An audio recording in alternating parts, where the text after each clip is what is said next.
Jeryl Hartt with the School of Prophetic Evangelism. It is my purpose in this series of teachings to equip you to more effectively and successfully see the power of God when you do the Jesus style of ministry. Last week I introduced the concept of treasure hunting. Jesus operated with words of knowledge to discover the clues or where the Holy Spirit was working. Remember the story of Zacchaeus, the Samaritan woman, as well as the location of the upper room.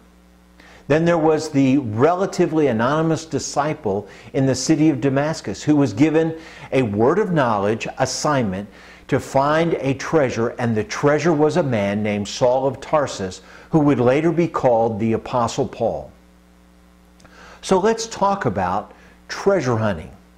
Before we go out and do treasure hunting, we ask the Holy Spirit to give us clues as to where to find the treasure. Remember, people are the treasure. We ask the Holy Spirit to give the clues. We ask for 5 clues: location, name, appearance, need, and something unique. We do not take a long time to get the clues. We just simply pray very briefly, maybe 2 or 3 minutes, and then write down our clues on a sheet or usually a 3x5 card, the 5 clues: location, name, appearance, need, and something unique. The first time I did this, the night before going out, as I was sleeping, I had a dream, and it entailed the LSU Parade Grounds Memorial Flagpole, that is a very specific location, a man walking with a limp on crutches, wearing a number 10 red jersey. I did not get a name or anything else unusual. The next day was LSU football game day. Tailgating on LSU football game day is a huge and a festive event. There are anywhere from 50 to 80,000 people gathered outside the stadium.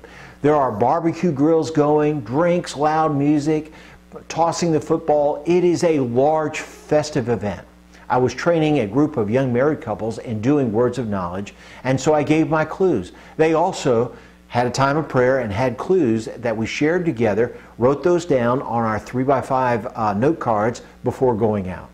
We made our way to the place called the LSU Parade Grounds. It is loud, festive, and energized place. It is a place where the people are. Remember, this is a different type of street evangelism. You might call it prophetic evangelism. Kevin Dedman calls it treasure hunting. I like that term, treasure hunting, because that is what we are doing. People are God's treasure. So we made our way to the LSU Parade Grounds, to the flagpole in particular. Somewhat to our surprise, there was a young man sitting there with his leg in a cast, with crutches at his side. So what are the odds?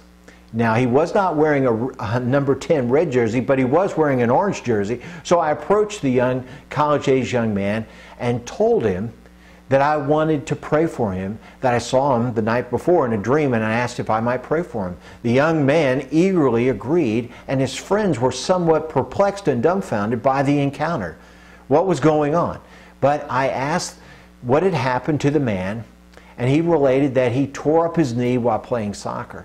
I asked if he was experiencing any pain at the particular moment, and the young man said no. He only hurt when he stood for prolonged periods of time.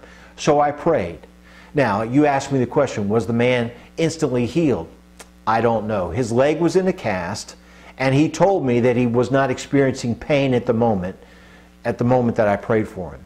But he was extremely appreciative of the prayer encounter and of the whole encounter altogether. He had almost this look of wonder in his eyes as to, who are you really? And I just related, I'm just a regular guy who got a clue, who searched for a treasure and found it. My name is Jeryl Hartt with the School of Prophetic Evangelism. Now go and have some fun this week.